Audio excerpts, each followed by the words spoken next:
I was born in Montreal, Quebec in 1923. My family was up there on business.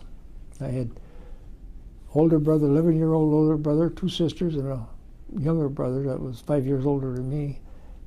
And we were heading to Ohio, which was our family's area. And my sister was ill, and we stopped in Fredonia, and the Casadega Job Corps, it was a hospital, TB hospital at that time, in 1923, and so she was a patient there, and we never left. Fredonia High School? Yes. Okay, what year? 1941.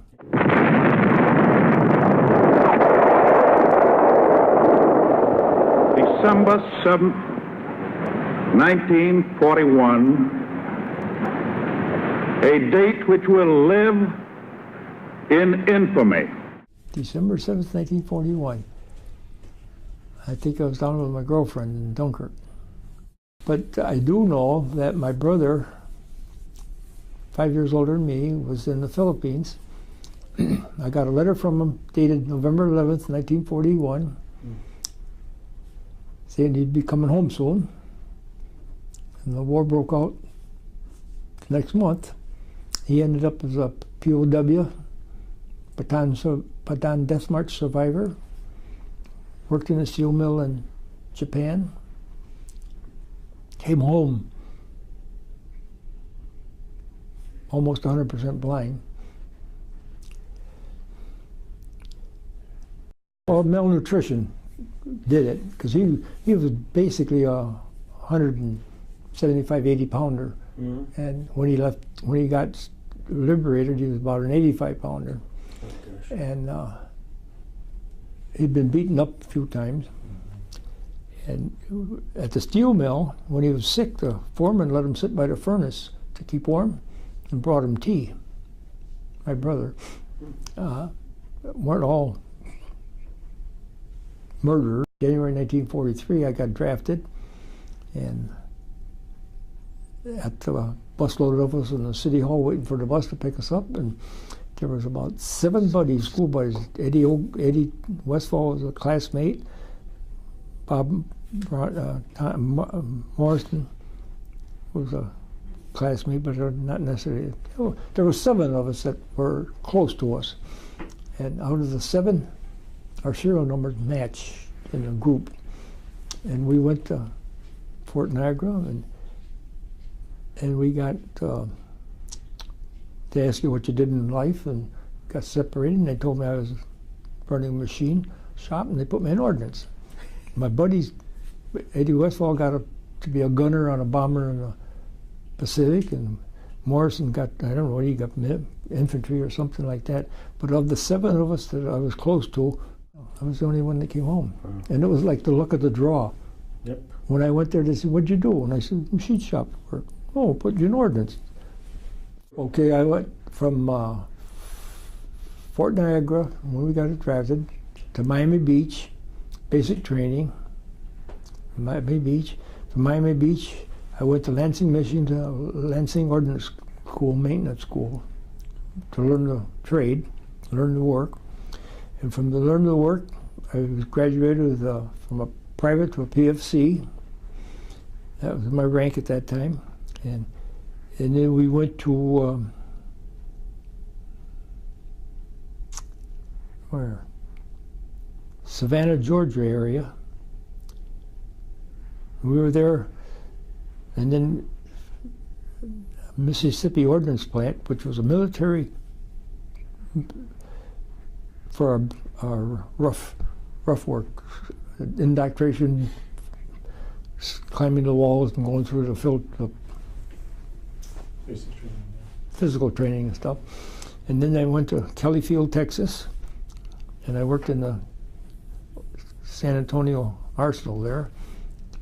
And at that time, they were taking all the old firearms from World War I, bringing them in, stripping them down, parkerizing them, dumped all the pieces on the table and told us to put them back together again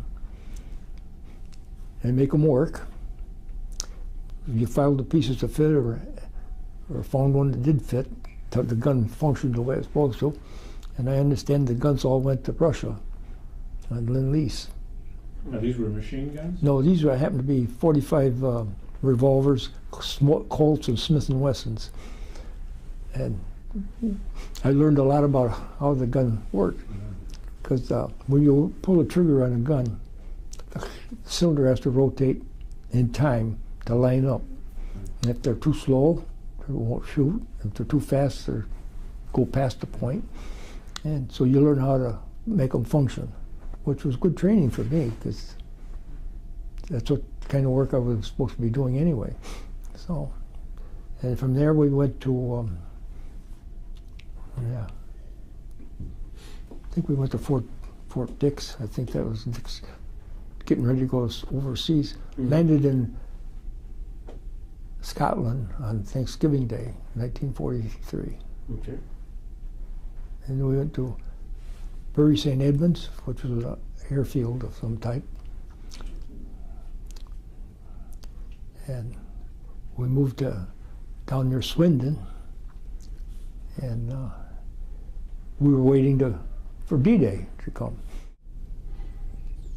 Got on KP a lot, so the other guys were out working in the mud and stuff and sloppy weather. So we made a deal with a group that we'd stay, 10 of us would go take KP permanently if they'd give us $2 a piece a month. So there was 5 of us on KP one day and 5 on the next day, and we had every other day off, and we had a pass we could go to London or any place we wanted to go. And we had our pay table next door to our officers so that nobody could walk by without paying us. My ordnance company, the 2009 Maintenance Ordnance Company, got a citation for the work they did.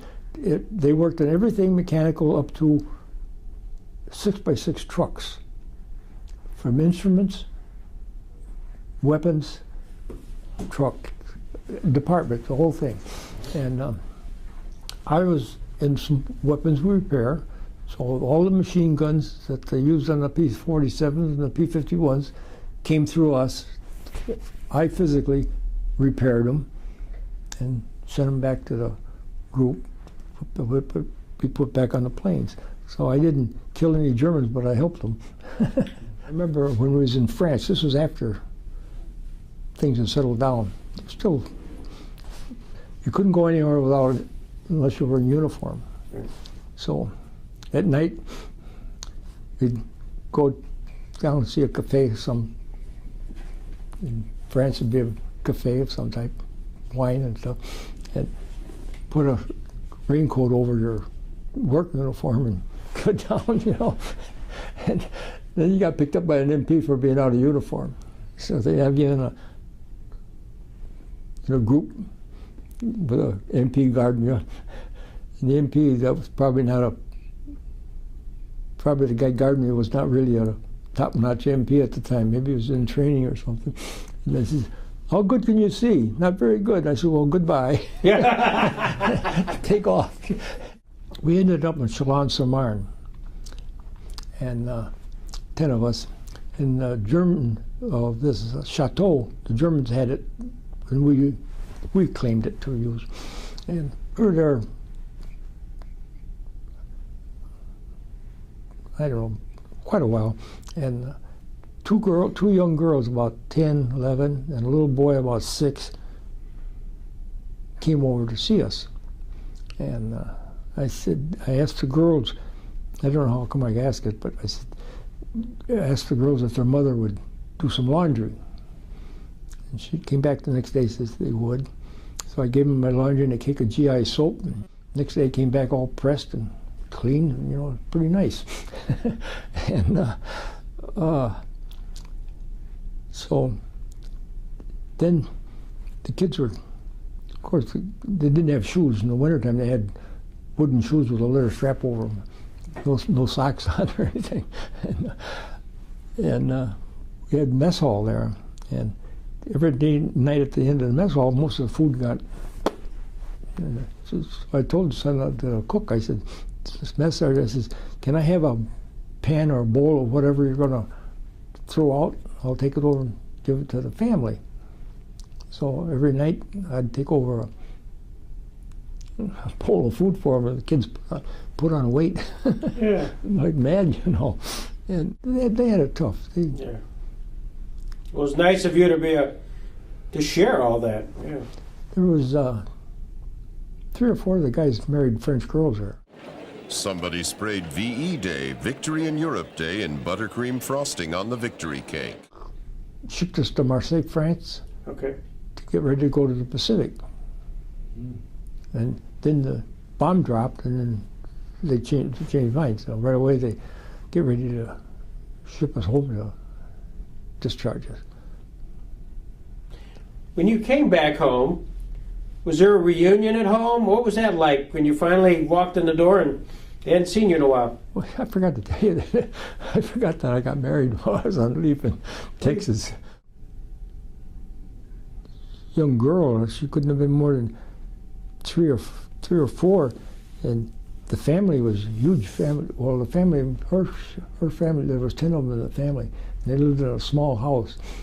I don't know, but anyway, she was still at home, and there was no room. So this young girl was our bed companion first night home.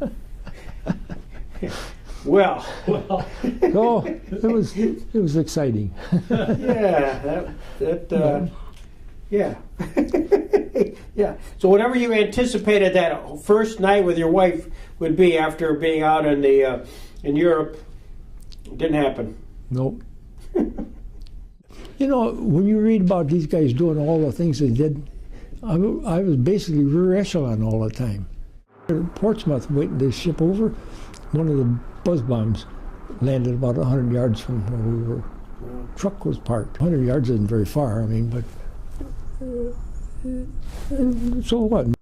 I went to passes in London and during the air raids, and the biggest thing on the air raid was don't go outside and look up. You get hit by shrapnel from the bomb, from the anti-aircraft stuff. Comes down just like hail. I went across the ocean on an Aquitania, British ship. At that time, it was the 3rd largest ship in the world. Queen Mary and the Normandy were only larger. And we went across the ocean alone.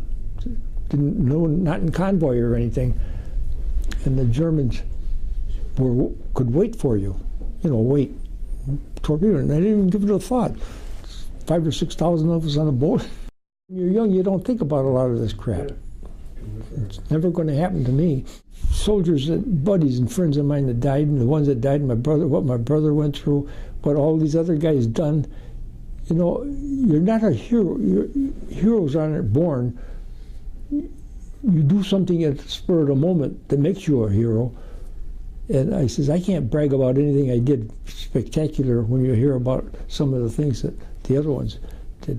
So I did what I was told to do, tried to keep out of trouble mostly.